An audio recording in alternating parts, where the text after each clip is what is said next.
Welcome to the NHL Wraparound podcast featuring Neil Smith, President General Manager of the 1994 Stanley Cup champion New York Rangers, and longtime ESPN NHL veteran Vic Morren.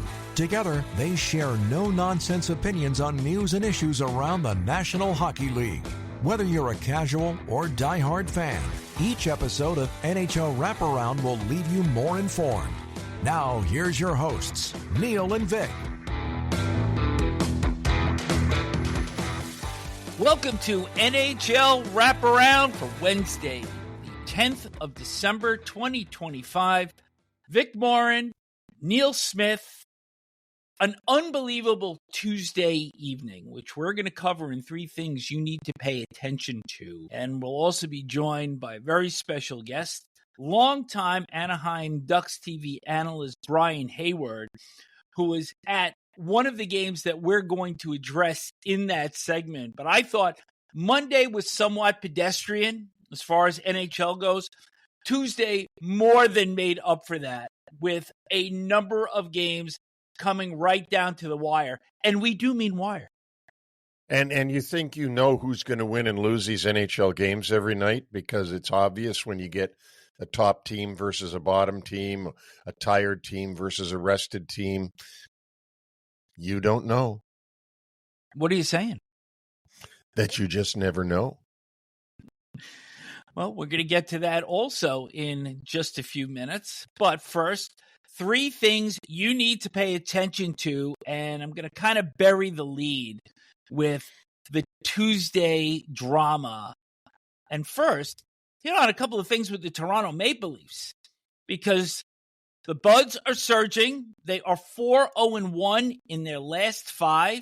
They've given up only 8 goals in that span. And a big reason, rookie goaltender Dennis Hildeby, who is now 4th in goals against average at 2.15, and tied with the Wild's Jesper Wallstedt with a .936 save percentage. So with Joseph Woll perhaps expecting to come back during the course of the weekend, we don't know anything about Anthony Stolarz, who hasn't skated in about a month.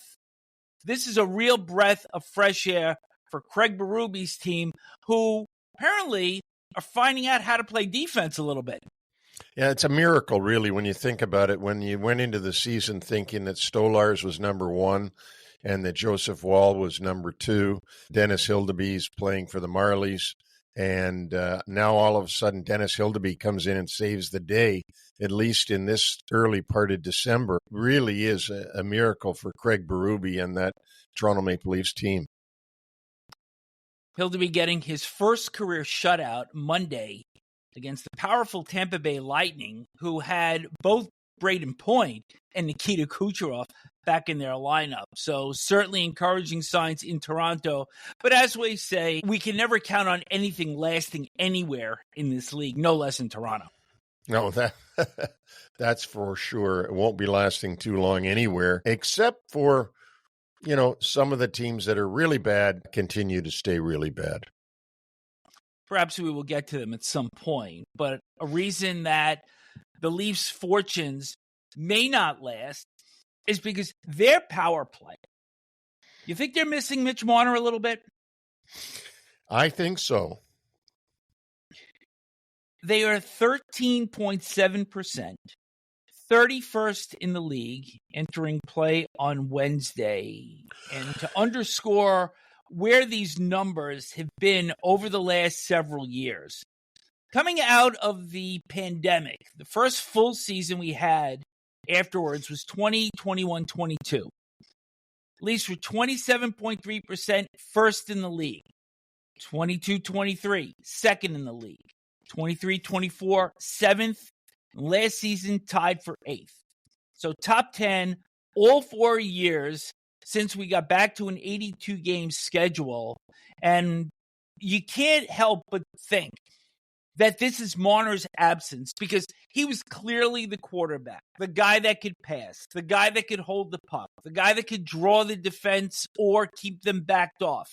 He was the magician back there. And Toronto has tried a number of different things this season. They have tried 5 forwards. They have now gone back to 4-1 with Morgan Riley on the first unit and Oliver Ekman-Larsson on the second. Auston Matthews doesn't seem to be connecting as much. William Nylander, ditto. So where do you see this landing? If you're Berube, you can't get another guy like Marner. That's not happening. So what would you be looking to do to get this thing back on track? Well, you've got to design the power play differently. And the thing is that, yeah, they don't have Marner anymore, but a lot of teams go through losing a guy and their power play doesn't drop to the bottom in the league, especially when they've got a Rocket Richard trophy winner in their captain. They've got Nylander out there. They've got Riley on the point. They've got John Tavares that can come in and play really well. I mean, this power play should not be this bad. And yes, missing Marner is the key here, but you've got to plan around that. Berube and his staff have got to come up with a better game plan and work on it and work on it and work on it until they do better. It's really pathetic that you could have these many gifted offensive forwards and your power play be this bad. So is it a matter of going back to the simplification of things? And you remember the terrific Toronto teams that they had in the early to mid 90s. And when their power play slumped, it was get it back to the point, shoot it, and go to the net. But it doesn't appear that this forward group works under that type of mentality, that they are still trying to finesse the puck into the net the same way that they were when Marner was quarterbacking. Right. They just want to pass, and shoot instead of, as you said, when things aren't working, get it back to the point, get it on the net, converge on the net, and get some dirty goals. It doesn't seem like Nylander, and for that matter, Matthews. I think Nyes doesn't mind going into the blue paint. And Tavares doesn't mind going in, but you got to get in there and get some dirty goals while you're working on set plays. And now item number 3, and the drama on Tuesday that saw 4 games forced to overtime with the goalie pulled, goals scored in the final seconds. The game that you were at, UBS Arena, Pavel Dorofeev of the Golden Knights ties the game against the Islanders with 14 seconds left, and it wound up being a 5-4 shootout loss to the Islanders. Emil Heineman with the shootout winner, Bo Horvat with his 18th and 19th goals of the season. But for all of that talent that the Golden Knights have, they are 3-9 in games decided after 60 minutes. I spent some time with Kelly McCrimmon, the general manager of the Golden Knights, last night before the game, and he was telling me that they've lost a lot of games in overtime this season. Part of that, though, we have to realize hangs on the fact that they didn't have a number one goalie playing for them for quite a while. They were using backup goalies and goalies from the minors because of the injuries that they've had. And now Carter Hart is there, who, by the way, played very well last night. So, yeah, the Golden Knights, they're going to have to get adjusted around, say, Carter Hart in the net, and then they got to start to win some games in OT. Yeah. Win a face-off, hold on to the puck, make something happen. Again, when you say you can't predict these things, let's go to our next game as we build the drama forward here. Cale Makar scores with 8 seconds left in the Avalanche 4-3 shootout loss in Nashville. Ryan O'Reilly scored the only goal in the shootout. The Avalanche, 2-7 beyond 60 minutes, and 0-4 in the shootout. With that array of shooters, that is stunning. It is. It is. You know, that's the only way I guess you beat the Colorado Avalanche is get them into overtime. Because you sure don't beat them in regulation. Nashville worked hard in that game. They deserved their fate, but they will play in Colorado coming up in the next few games. So I have to think there might be a little revenge factoring in there. But give Nashville credit. That's a daunting task to beat the Colorado Avalanche, who came in, neither team tired. They were rested, and Nashville comes out with a victory, something that's pretty stunning to a lot of people when you see that matchup. The third game, Buffalo and Edmonton. Now, the Sabres came in after dropping a 7-4 decision to the Calgary Flames on Monday. The Flames are at the bottom of goals per game in the NHL. They're actually tied for 31st with Seattle. So they give up 7 goals, the Sabres do, to the Flames. They go into Edmonton. They're up 3-0 after the second period. And Connor McDavid scores 10 seconds in on a play that the Sabres thought should have been an icing call. McDavid scores, and you could almost feel what was going to happen. Oilers get their second goal at the 156 mark, and then the Sabres hold on for the rest of the third period right up until the very end. McDavid scores with 1.9 seconds left. But in overtime, Alex Tuch scores 33 seconds in, so the Sabres somehow managed to salvage this game. After coming in from southern Alberta in Calgary, come in and play a rested Edmonton team that, by the way, was sitting at home watching them play Calgary on TV. And Edmonton, one of the top teams in the league, obviously, and yet Buffalo's able to come in and win that. Like, you can't predict this stuff. Buffalo can't beat themselves at times, and yet they go in and beat Edmonton in Edmonton after playing 24 hours earlier. It's stunning. Who, by the way, had scored 15 goals in their previous 2 games coming into that game against the Sabres. Unreal. I'll give you a little bit more unreal as we wrap up this segment. In Pittsburgh, Beckett Seneca of the Anaheim Ducks scored a shorthanded goal with 0.01 seconds left to tie the game with the Penguins. Shot that caromed in off Erik Karlsson. The Ducks had a faceoff in their own end of the ice with 17.5 seconds left and still managed to get the puck down the ice to tie it. Leo Carlsson with the shootout winner. Ville Husso with 44 saves. And the magic just continues in this first half of the season for Anaheim. And we talked about the Toronto Maple Leafs when Dennis Hildeby coming in to give them the miracle workers routine with their top 2 goalies out. How about in Anaheim, Ville Husso, who's down in the minors for them as well? He's their number 3 guy, while they've got their top 2 guys out of the lineup.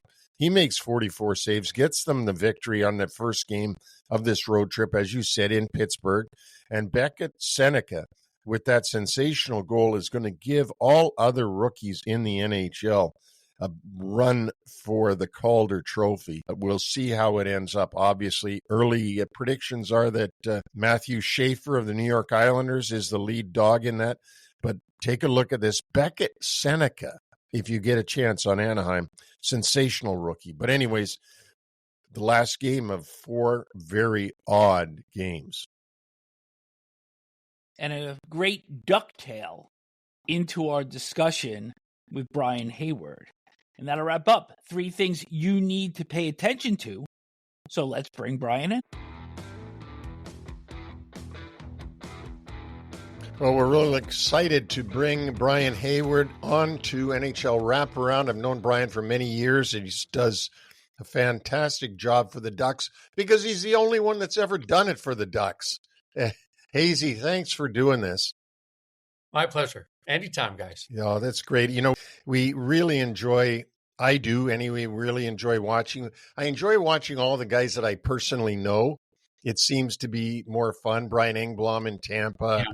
Of course, the Islander guys and Kenny Albert doing national games, Eddie Olchuk and that. But just so everybody understands, you've been the analyst, the TV analyst for the Ducks when they were the Mighty Ducks in 93, 94 up till today. How did you get started in this business of broadcasting? You know what? It was a fluke, total fluke. The end of my career, I was in San Jose. I've blocked out most of those days, by the way, because our team was not good. And as a goaltender, we got shelled every night. But the color analyst in San Jose was Dennis Hull. Oh, yeah. And I don't know why, but Dennis got fired. And so I was the injured player. I had major back issues at the end of my career. I was the injured guy just hanging around rehabbing. They needed somebody to help out on the broadcast. And they said, do you want to give it a whirl? So I stepped in and I did about 5 broadcasts with the Sharks. And I thought that was the end of my broadcasting career. And I was ready to go back to school. I went undergrad to Cornell and I was accepted into the MBA program there. And I was going to go back, and that was a different path for me. And then Disney got their expansion franchise, the Mighty Ducks. And somebody called me and offered me the job, and I turned it down a couple of times because that wasn't the path that I was on. And one day my wife said to me, you don't want to go back to school. Why don't you try this? And so I ended up signing a 2-year deal with Disney. And here I am 32 years later, still working the job. It's a great gig. I love it. And just over a year ago, you did your 2000th game. Yeah, there's something to be said for longevity, I guess. But yeah, and it was a good moment for me. And in true Anaheim Duck fashion, they paid tribute to me, and it was really nice. I mean, we've got a special group, I think, with the Ducks, and starts at the top of the ownership, the Samuelis. They treat everybody like family, and they've been wonderful to me. And that game, of course, that 2000th game last December came against your old team, the Montreal Canadiens, where you played very well with Patrick Roy during the late 80s. Yeah, a long time ago, right? Yeah, it was nice. We did the game in Montreal, and they flashed it up on the scoreboard, and it was a nice tribute from them that I really appreciated. Now, when you go tomorrow night to UBS Arena and play the Islanders, and I know you've done this before because you play them twice a year, and Patrick Roy's been there for a year and a half now, I believe, almost 2 years. Will you see Patrick before the game? I'll talk to him very briefly. I try not to get in the way of guys when they're working. And Pat and I had a great relationship when we were goaltending partners, but it's more a little smile when we see one another. I think our interactions probably last about a minute or two. Just how you doing? How's the family? Are you enjoying it? That type of thing. How's your body holding up? That's a common one amongst old hockey players. But it's always good to see him, and I'm thrilled that he's back in the game because he's such a great personality, and our game needs more of those guys. Hazy, last one from me on this broadcasting fun sort of stuff. I've got my own theory as to the answer of this question, but I want to hear it from you. Why is it that so many goaltenders make great analysts, and a lot of them haven't been the Patrick Roys of their time or the Marty Brodeurs? They've been the Brian Haywards of their time. Let's say Jake Allen might go and be a great analyst after his career's over in New Jersey. Why do you think that is? I think because we spend a lot of time rationalizing who else was at fault before the goal went into the back of the net. Because most people, you're the last line of defense and you're the last guy that makes a mistake. If you believe that every puck is stoppable, then when you get scored on, you've made a mistake. But prior to that, how did the shot get through? How did the 2-on-1 develop? How did the breakaway happen? That's the way goaltenders keep their sanity. And so I think it's natural for us to kind of have a whole view of the game and understand a lot of the nuances. There's a lot of great shooters I know, for example, that have no idea how goaltenders think or how they will react in certain situations. But goaltenders are the only ones that know that in terms of where the shot is coming from and where the traffic is, where the potential danger is. You have to be, as a goaltender, a little bit of a pessimist and be thinking about all of those kind of nuanced elements of the game in order to be real good at your position. So I think that's the reason why. Just talked about sanity. How about some insanity that took place in Pittsburgh on Tuesday evening? And in the opening segment, Neil and I actually addressed this game. So this is the first game of a 5-game road trip for the team. They'll also be at UBS Arena Thursday. Then they go to Jersey. Chris Kreider's return to Madison Square Garden next Monday, and then you wrap it up against the Columbus Blue Jackets. But 8 years without making the playoffs. Last night was one of those games that there is no way that they win that game in any of those years. Shorthanded, face off in your own zone with 17 and a half seconds left. The club was off the entire night. Yep. They couldn't make crisp passes. The entire game, it felt like they were behind the step. Yeah. And yet, Beckett Seneca gets the bounce, goes in off Carlson. They win in the shootout with Leo Carlson scoring.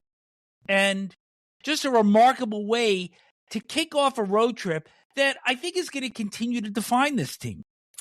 Those types of games, I won't say that specific game will define this team, but the thing that does define this team is a couple of things, actually. Number one, their young talent carries them offensively, and they've got incredible young talent. Number two, they always feel that they're never out of it, even when they play terribly.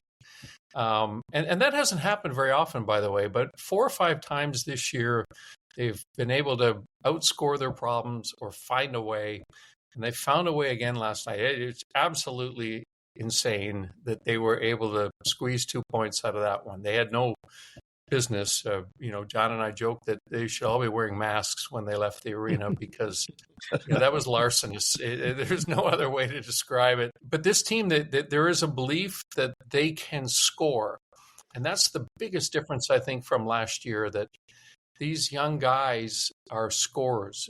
Seneca's a scorer. Carlson's a scorer. Cutter Gauthier's a scorer. These guys are all 19, 20, and 21 years of age, and they're going to be superstars in this league. And it's a really exciting time in Anaheim because we're seeing these young guys start to flourish, and they've got great support for some great veterans. But those young guys, there is never a dull moment with them, let me tell you. And nothing's more exciting than goal scoring. And the team is scoring 3.57 goals per game. It's second only to Colorado in the entire NHL, so they're in pretty good company. And they were also one of only 4 clubs since 2000 that had scored 7 or more goals in 5 out of their first 30 games. So you're talking about some pretty lofty numbers here, and exactly to your point about the way that this team could put the puck in the net. They're really exciting. They haven't learned to play defense as well as certainly Joel Quenneville would like them to play. But, Joel sums it up. He goes, there's just never a dull moment with this team. And it's so true. Joel has opened things up. He encourages his D to become part of the attack and come right down to the top of the goal crease all the time. Whenever they have possession in the offensive zone, they're trying to create some chaos and confusion, and it makes for a really entertaining game. They have to be, if not the most exciting, certainly one of the top 2 or 3 most exciting teams to watch. They are just fun, and there's no other way to describe it, and they're having fun. And you can sense that when you talk to the guys.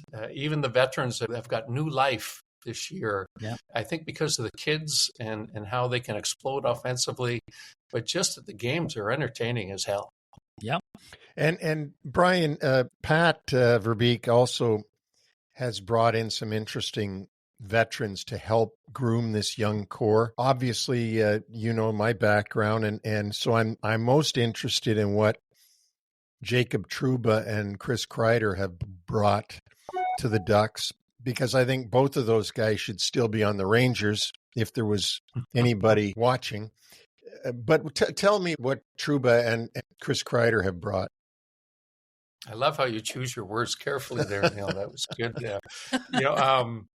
They've been great from multiple standpoints. Number one, when you have as many young guys, to bring in that caliber of leadership into the locker room has a huge effect on them, right? Because sometimes the kids need to be corralled a little bit. Those are 2 strong voices inside the locker room, from what I hear, because I'm not in the room, but this is my understanding. Trouba, to me, has been reborn. He looks like the Jacob Trouba of 6 years ago.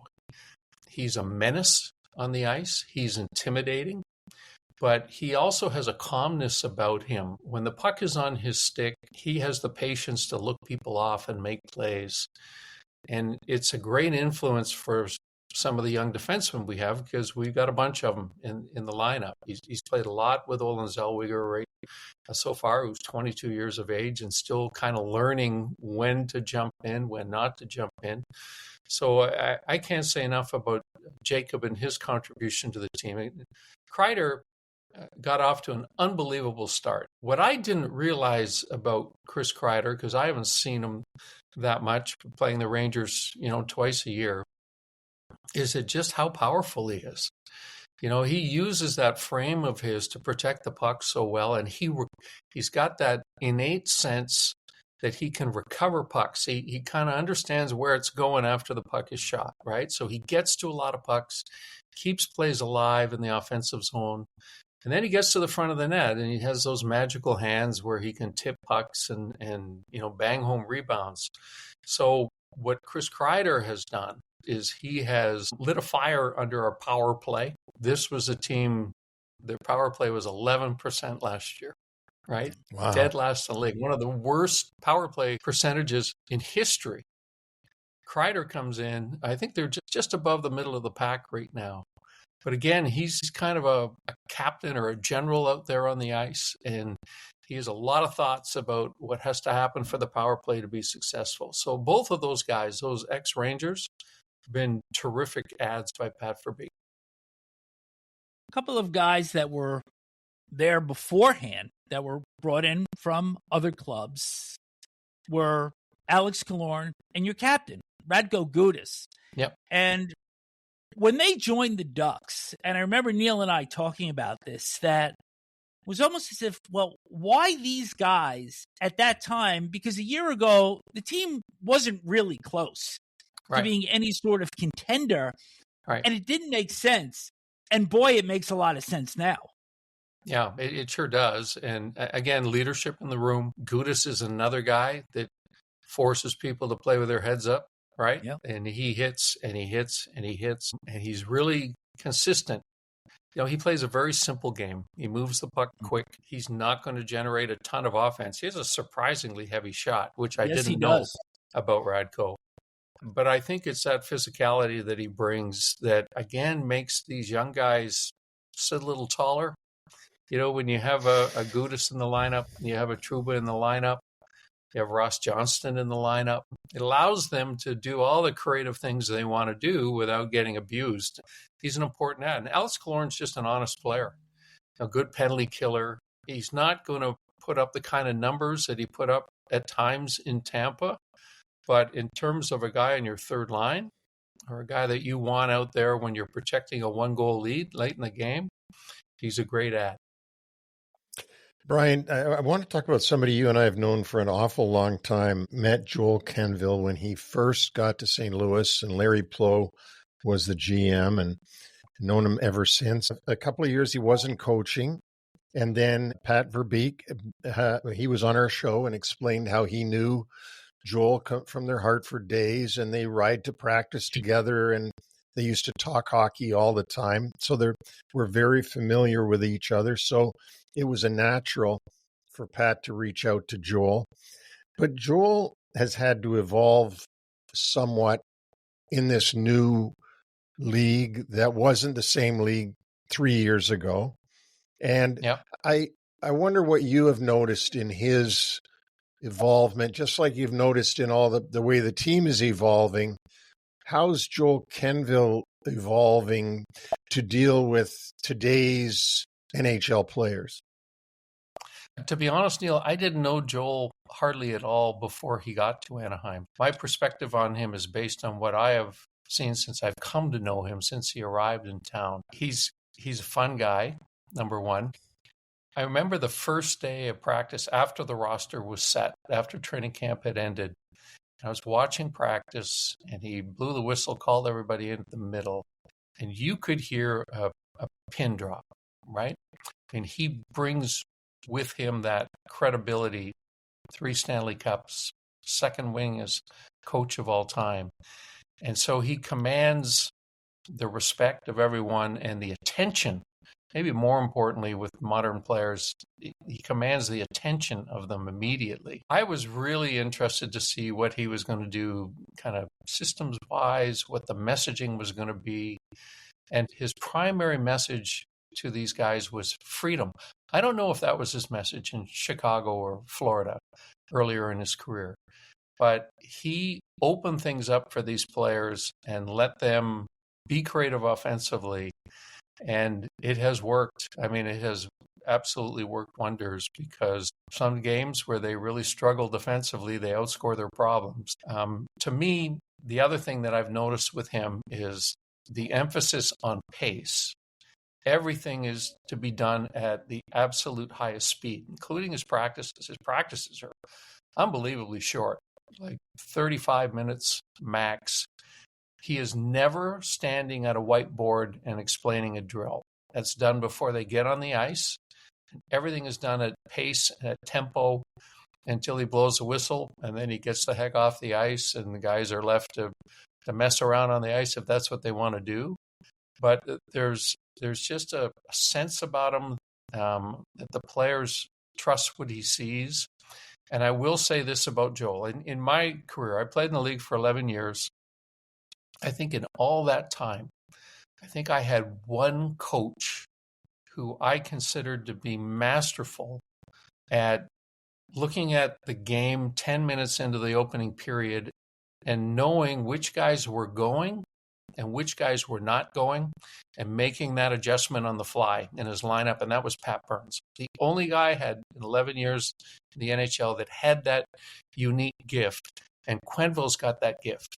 And we've seen it a lot this year, where he has benched players 10 minutes into the opening period who are top six forwards. He's made changes on the fly. And so the messaging, again, beyond freedom, is performance gets rewarded, and non-performance, well, you're going to be sitting down. And that's something that has been really noticeable with Joel. Do you see the trajectory of this club similar to Quenneville's teams in Chicago, particularly starting with the Cup in 2010 when they had the great youth at that time with Patrick Kane and Jonathan Toews? Do you see the Ducks perhaps following a little bit of a similar model? I mean, there's a long way to go, but any similarities? We hope. I mean, we certainly hope that, right? Yep. So will Seneca and Carlson become Kane and Toews? I guess that's the most frequent question I think that Joel gets asked. And he sees a lot of similarities, but he's not going to anoint them with that level of accolade, I guess, and until they've earned it. That's the way he is.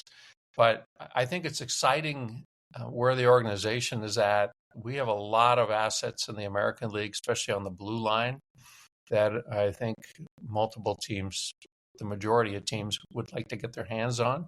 So Pat Verbeek's got some real assets that when the time is right or when the opportunity presents itself, he's got people that he can move, I think, to make the big deal. It's just a question of timing for him. Do you have any update on Lukas Dostal? Because, as we said earlier in our show, Ville Husso was outstanding last night, although had a little bit of bad puck luck on two of the goals, took a holding the stick penalty that actually put the team behind late in the third period. But Dostal should be in that window where he's close to returning. Petr Mrazek is also out. So can you tell us where things are with the goaltenders?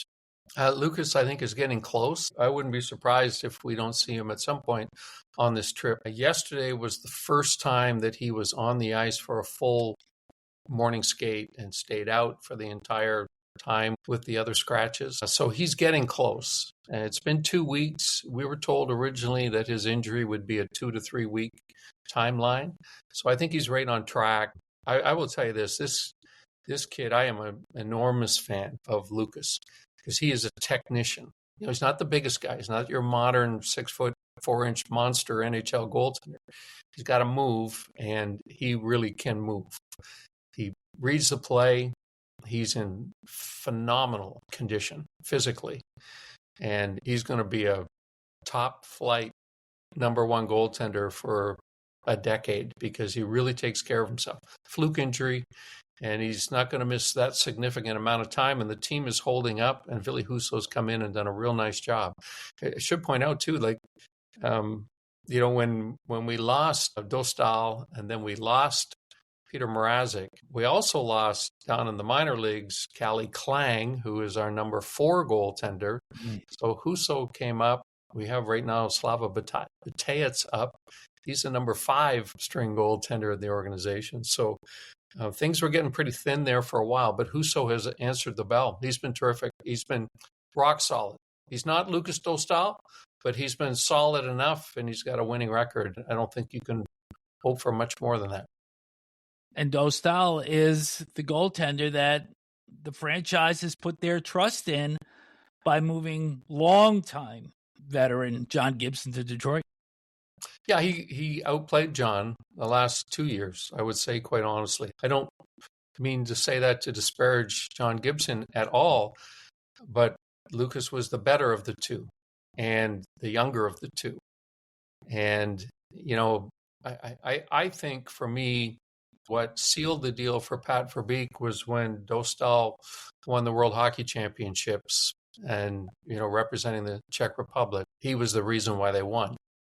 And when they saw that level at that intense competition, I think the tournament was in Prague, actually, when they won it, it must have been unbelievable. It must have been crazy. Neil, I know you've been over there a few times. But I think that sealed the deal that in big games, in high-pressure games, once this team is now a playoff team and then a contending team, they got a guy that can perform. So in my mind, that would have sealed the deal for Pat, that he could move on from Gibson. The Ducks, Sudsy, Sudarshan Maharaj is the head of our goaltending department, does a great job, and he's always scouring the planet looking for the next one. We've got a kid over in the Swedish league named Damian Clara, who's 6'6", having a great year in the Swedish league. That's the next one that Sudsy's kind of tabbed as a big potential guy. Last question before I let you go, and I only thought of this because of the conversation about Dostal and Mrazek. You being a goaltender, having watched all these thousands of games, I have my own theory on this again, but tell me yours. Why do we see so many goaltending injuries today that we didn't used to see? We would have goaltenders. I mean, we can go back to Glenn Hall, but that's crazy, played 8 years every game for 8 straight years. But even in your time, goaltenders, you didn't see minor league goalies up all the time on all the different teams. Even in the 90s, we didn't sign a third NHL goaltender because we were worried about injury. But today, goaltenders get hurt all the time. And why is that? No, we were a lot tougher back then, Neil. There's no Okay, besides that fact. No, I think the big reason is as the style of goaltending has evolved, right? There are more guys, butterfly guys who spend time on their knees, and it puts a lot of pressure on the hip joints, like just an absolute ton of pressure. And the equipment that they wear, the goal pads, they're not leather, they're a synthetic material.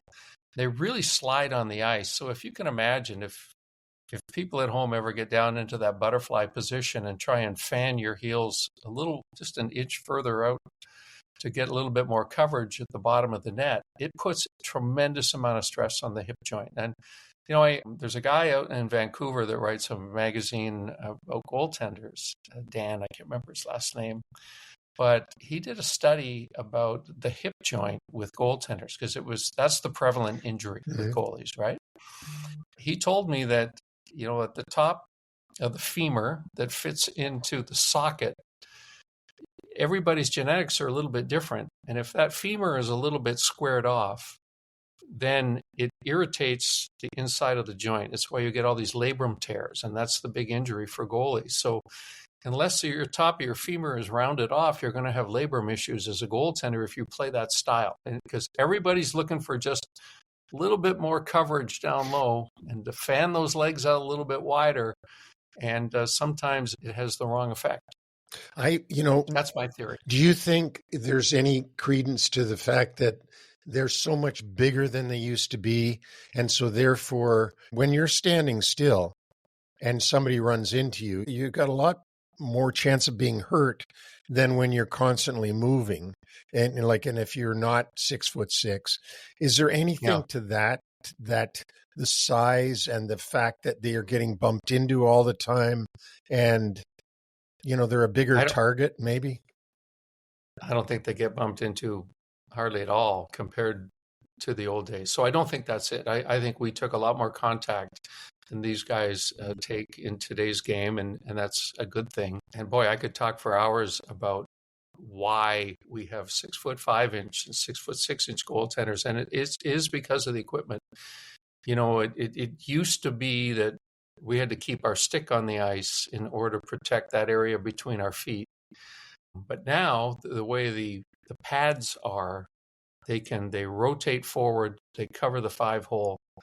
And so whereas in my era, I thought tall goaltenders were at a little bit of a disadvantage, guys like Mike Liut, because their 5-hole was bigger. They had to keep their stick on the ice, but there was a space there. Now, all they have to do is fall.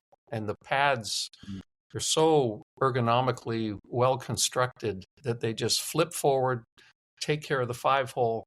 They don't have to cover that area with their stick. They clamp their arms into their body. Nothing can go through them. And so there's a real advantage for size now that didn't used to exist.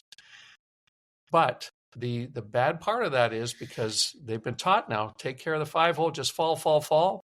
It's the pressure on the hip joints, and that's why we're seeing so many injuries. Well, Hazy, this whole thing has been great, and nobody knows the Ducks the way you do. And you've seen every generation of general manager and coach and players and everything. Yep. And a Stanley Cup way back when with Brian Burke and Randy Carlyle. And this has been really good. And we really appreciate this, and we wish you luck and hope you get in another 2,000 games. There's not a chance, but I appreciate that. It was fun, guys. I really enjoyed it. All right. Thank you, Brian. Thank you. All right, guys. See ya. Neil, if we didn't have the proper insight on the Anaheim Ducks, we certainly have it now, because I think everything that we got out of this discussion with Brian Hayward certainly gives you exactly where this team is, from the GM to the coach to the players to the goaltending. Oh, absolutely. And Brian Hayward, it's not hard to understand why he's such a good analyst for the Ducks and has been doing it for so many years. He is so cerebral in his thought process is so analytical. I love interviews like that because I learn so much, and it helps me watch the game better. And he's always going to be linked with Patrick Waugh for sharing 3 Jennings trophies in 1987, 1988, and 1989. Yeah. So he's got that going for him. I found it interesting, that tomorrow night Patrick Waugh will be on one side of the building and he'll be literally on the other side of the building doing his analysis. And like you said, I don't think it'll be another 2,000 games, but certainly would like to see Brian enjoy a long playoff run. Yeah. So good luck to the Ducks, Pat Verbeek, Joel Quenneville, and even Brian Hayward. Neil, as we move forward here, occasionally I like to put you back into that GM chair, and I've identified 3 clubs that I'd like you to share with our listeners where you assess them as we get to the 30-game mark in the season. We're going to go top tier, middle tier, lower tier, based on the standings right now. And I'm going to start with the Colorado Avalanche. And we had general manager Chris McFarland on a year ago. They had a very disappointing first-round loss to the Dallas Stars, losing a 2-0 lead in Game 7, being victimized by Mikko Rantanen, former Avalanche, of course. Their notable adds during the offseason were Gavin Brindley, who was acquired in a trade with Columbus for Miles Wood and Charlie Coyle, and Brent Burns, 40 years old, signed as a UFA. So as good as this start has been for the Avalanche, are these parts enough to get them over the top? And perhaps we could also look at what happened last year as just a part of growing pains as they try to get their first Stanley Cup since last winning in 2022.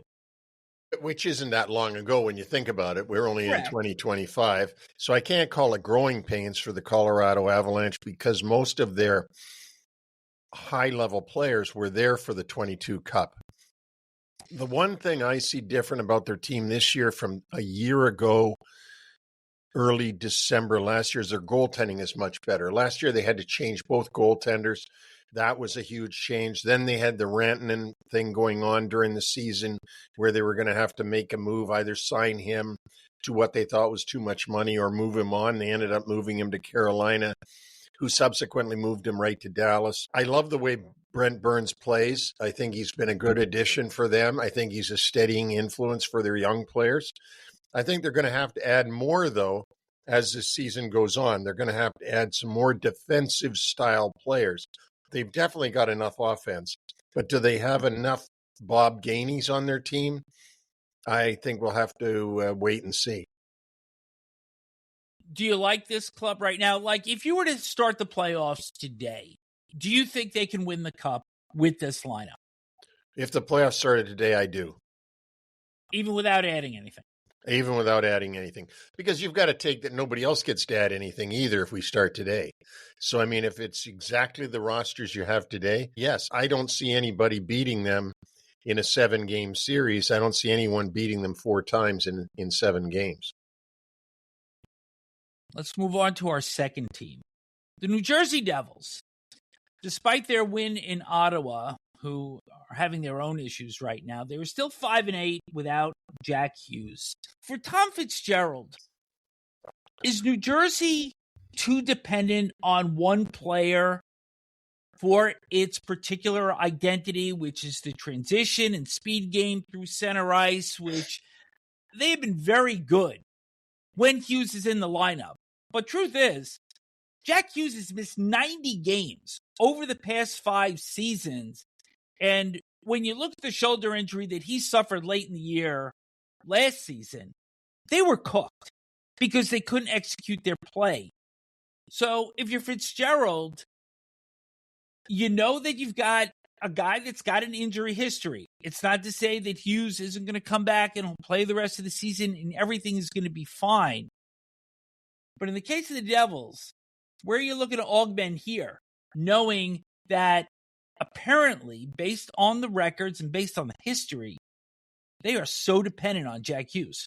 They really are. But the other thing that they're not getting this year that really stands out like a sore thumb is goaltending. Jacob Markstrom has not been what he was last season. He's not been what he was at times for Calgary Flames. And they were depending on him to be the clear-cut number one and Jake Allen to be the veteran, really good backup team guy in the locker room. And that hasn't happened. And I think that deficiency has shown up in defensive woes for them. Now, without Hughes, they're not that same team that backs everybody off because Jack Hughes backs the other teams off. I don't know that they're too dependent upon him, but I think that they are certainly in some ways dependent upon him to be who their signature is, which is an offensive team that you've got to sort of back off from and worry about. And I'm sure that the players on the Devils right now don't have the confidence level that they've had in the past when they are shaky defensively and don't have the big scorer up front. Let's also be fair that back line has really been banged up during the course of the year. And Markstrom had a terrific game in Ottawa. Despite giving up a couple of goals early in that game, had a little bit of fire going also. So I think if this team is going to progress, they're going to need Markstrom to be on his game. And perhaps just Ottawa banging that crease and trying to get him off his game maybe lit that fire that he's going to be able to gain a little bit of traction as the season continues to go forward. Well, they're going to need him to do that if they hope to get past the first or second round of the playoffs.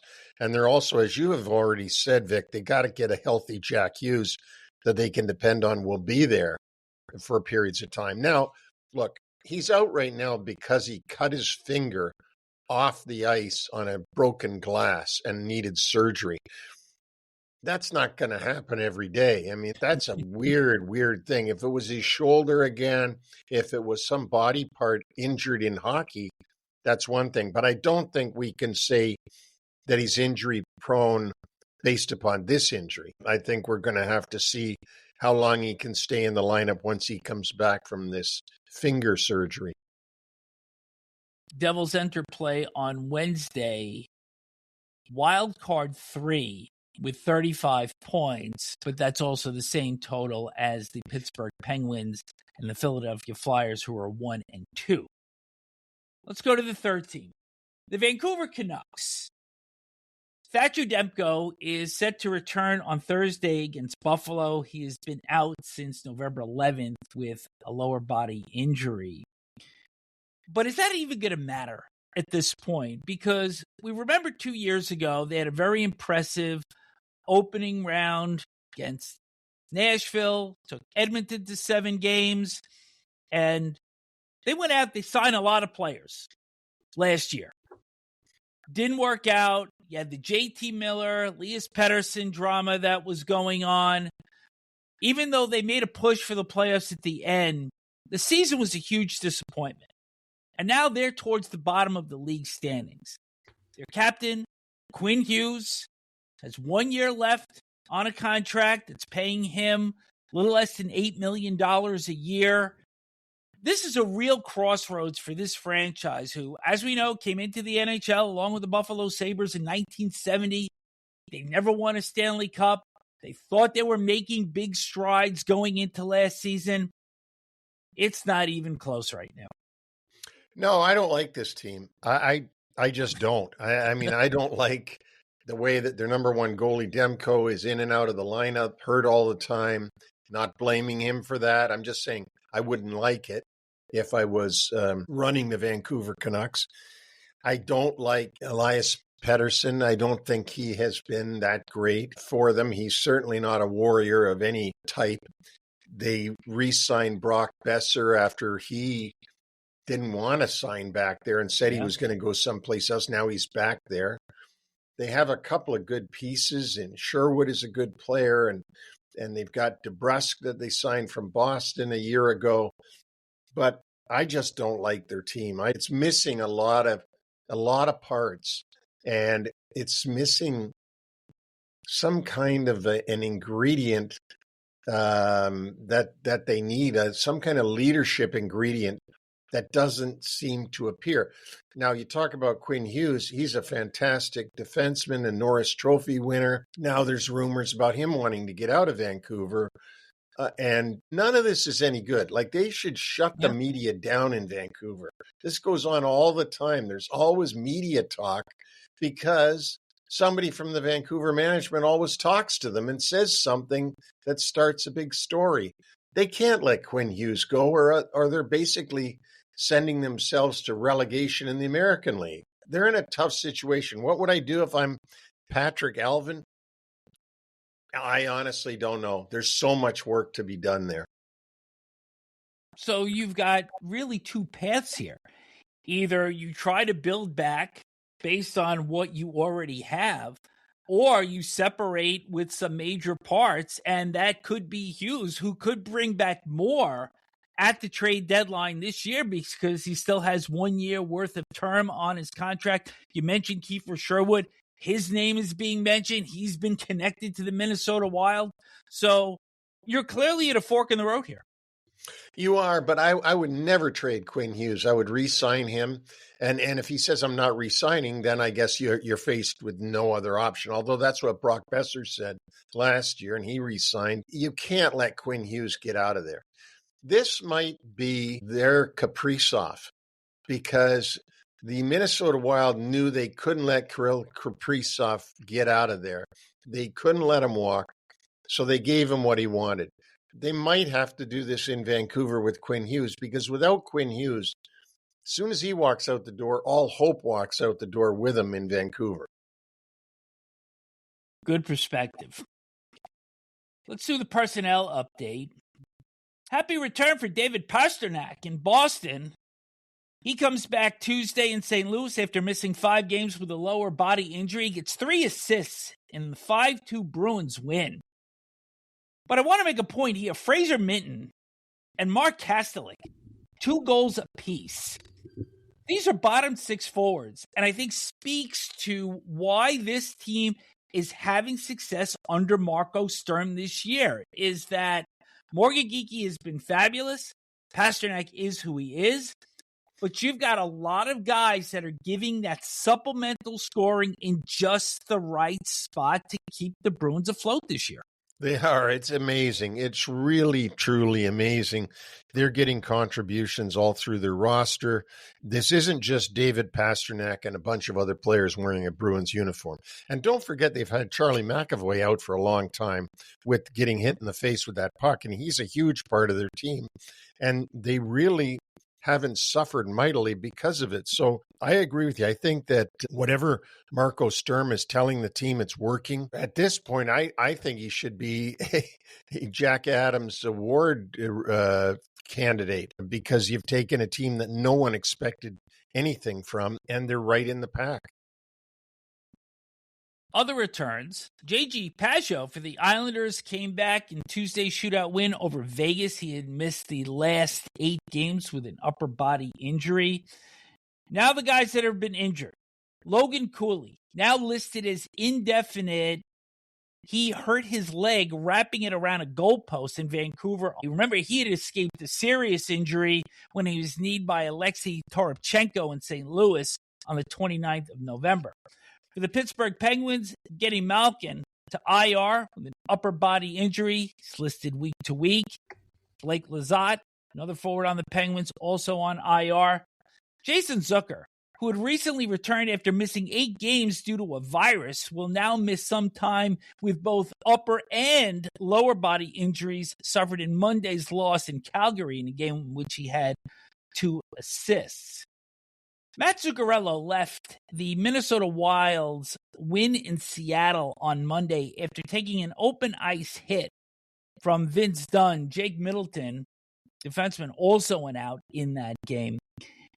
Zuccarello had missed the first 15 games in the season, and Neil, you have pointed out that that team really started to roll after he came back in the lineup. And not only was it a hard check that Zuccarello absorbed, but his face also hit the ice going down. And if he is out for any time again, and we didn't have any update as I checked this morning, but if he's out again, let's see how Minnesota responds this time around. Right. And you know, the one thing I want to mention is we talk about the compressed schedule and players playing more often than in a usual season because they're trying to get all the games in before and after the Olympics. This might be an example that is a very subtle example of what happens when players are physically and mentally tired. Matt Zuccarello might not have been looking the wrong way when Vince Dunn came through. And you can talk about other players that are getting injured, but like a Matt Zuccarello is a long-time veteran player that has an awareness, spatial awareness about what's on the ice, who's on the ice, when to lean in one direction or the other. It seems peculiar to me that he took that hard of an open ice hit from Vince Dunn. And the same may be true with others. You can't minimize the amount of impact that being tired, both mentally and physically, has on these players when they're playing in the best league in the world.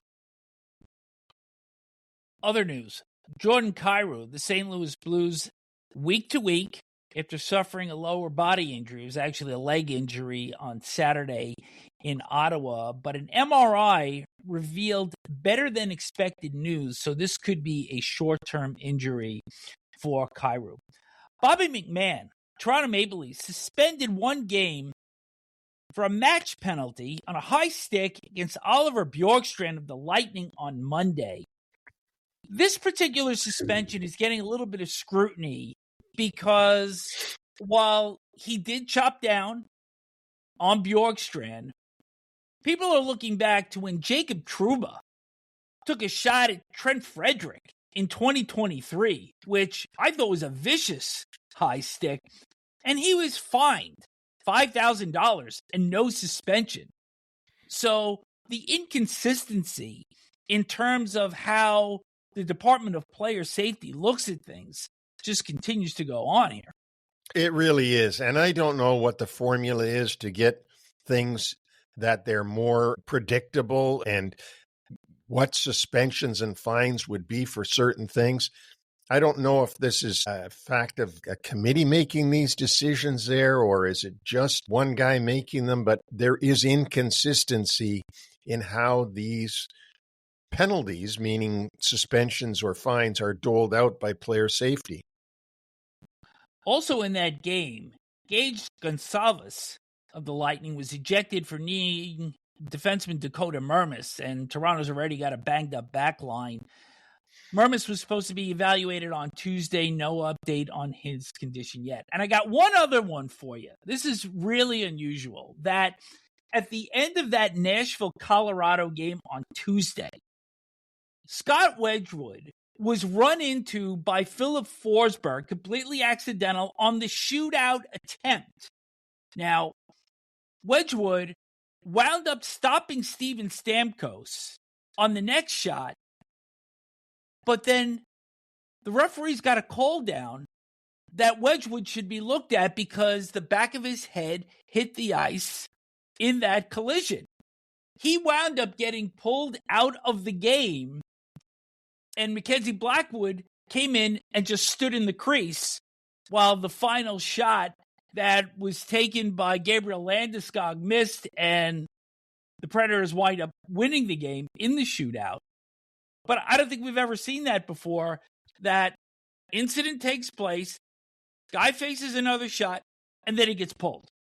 Because of the concussion spotters and the protocol that they go through. Yeah, I've never seen that before. We have seen a shootout start and the other goalie go in the net for the that we for have the team. seen.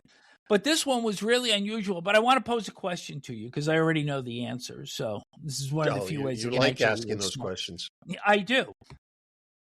Did Blackwood get credit for a game played? No, I don't think so. Did he? That is correct.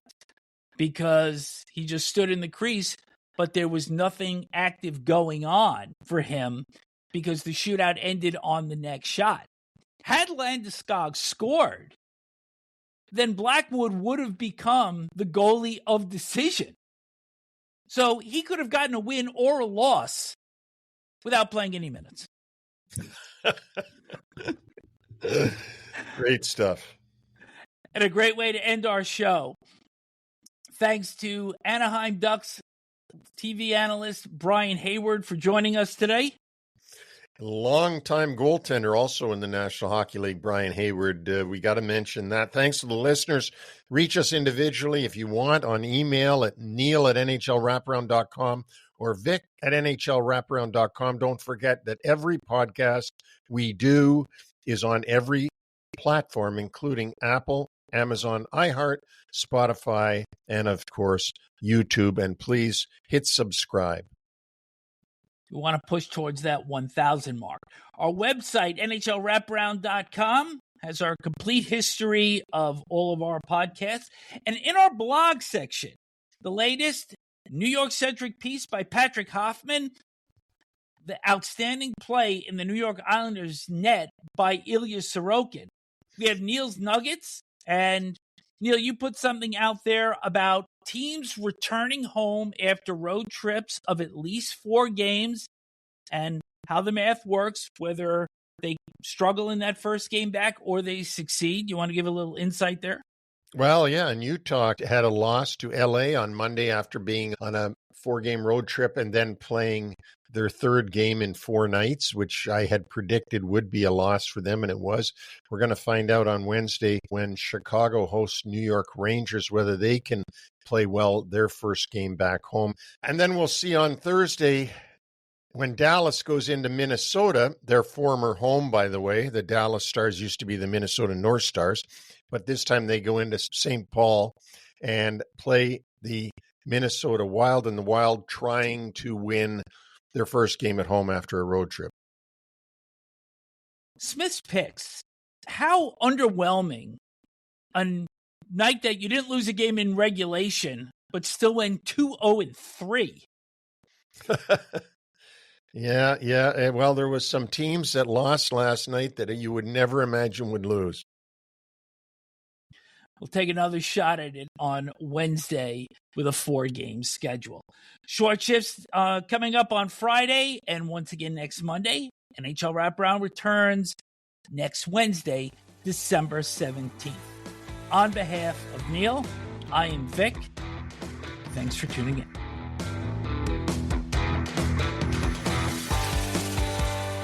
Thanks for joining us on the NHL Wraparound Podcast. Don't forget to subscribe to stay up to date on all the NHL action.